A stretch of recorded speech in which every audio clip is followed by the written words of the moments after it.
The age that I came out was about 14, because I remember it was in 8th grade. By then, I was already upset at myself, like spending so much time in my room. I just felt like I need to be alone all the time.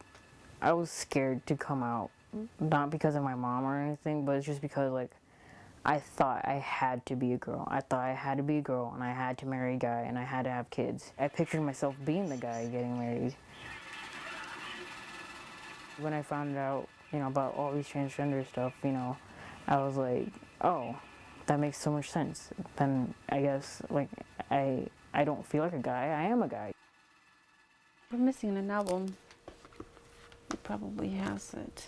From the moment that baby was born, that was a little girl for me. Until the moment that, he identified himself, he was a little girl to me. Those big cheeks, you can already tell he had big cheeks there.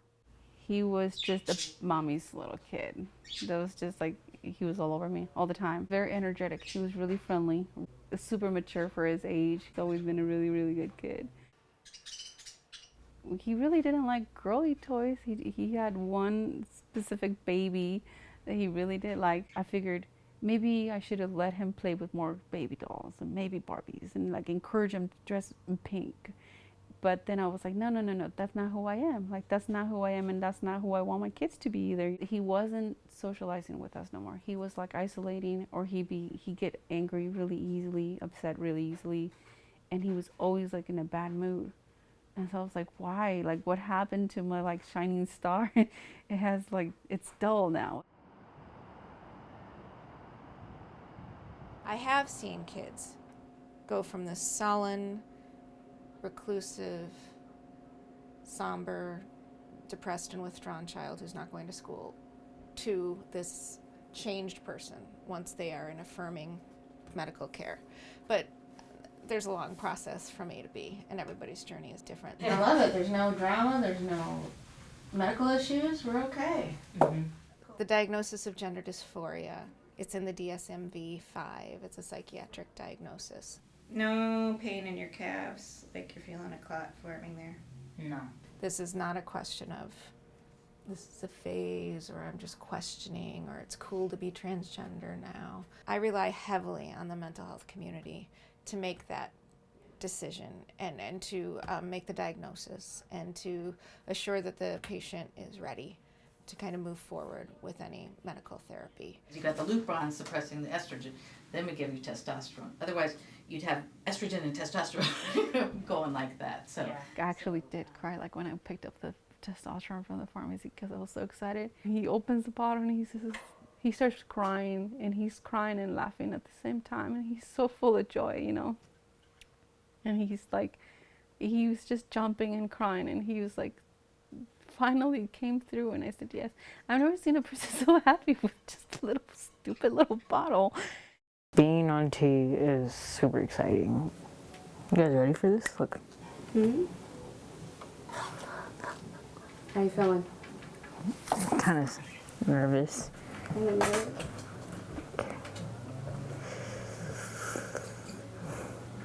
To me, it's like not a shot anymore. It's more like a little pump of happiness,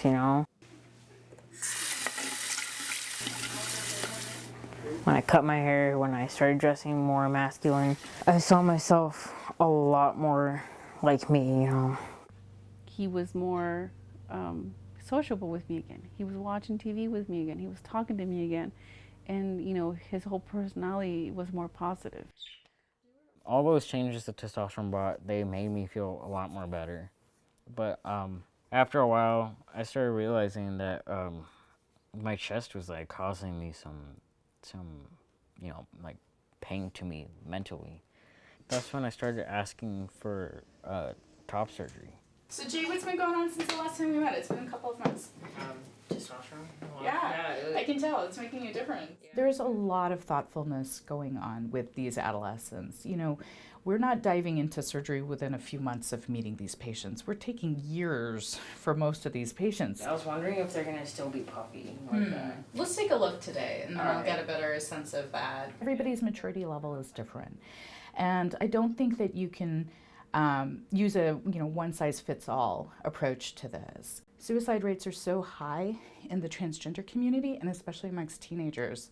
And so if we're ready from a medical standpoint to proceed with surgery, I just think from a mental health standpoint, it doesn't make sense to wait. There's nothing magical about the age of 18. I don't think I showed that I was really nervous, but I was nervous. I was worried because he was going under a knife and he was being sedated, and we didn't get a lot of sleep at all. So far, it doesn't hurt. No, it feels okay. It made me really happy the way it came out. It made me feel better. I have even better self-esteem now than I did, before the surgery. They look so good, and I felt relieved. Yeah, my stomach does poke up more. I was like, that's my boy, That's how relief I was. I was excited for him, and because I knew this was something that he wanted too. Like, not just me, as a parent, I support him, and that's what I want for him. But what he wanted for himself was that. And so it was like, we're getting closer to a goal. At the end of the day, I'm really happy with the choice that I made. I'm really happy the way I am.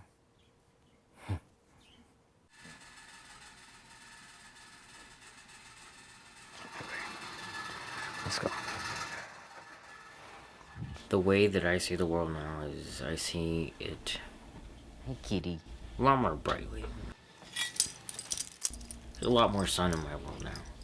Now I see the world more like an adventure, like how teenagers are supposed to see it, I want to do so many things now that's kind of like, so many things that are piled up on this plate that I don't know what to eat first. I want to become a surgeon, a plastic surgeon. So I want to live in Canada. I want to go hiking in Canada because Canada is such a beautiful country. I want to go play with the snow in like Iceland. I want to go to Switzerland and see what's up with the Swiss cheese. They even have Swiss cheese there. The chocolate is what I heard this one girl say. Yeah. So I just want to go out there and just feel stuff, taste stuff. Just do everything and anything I can.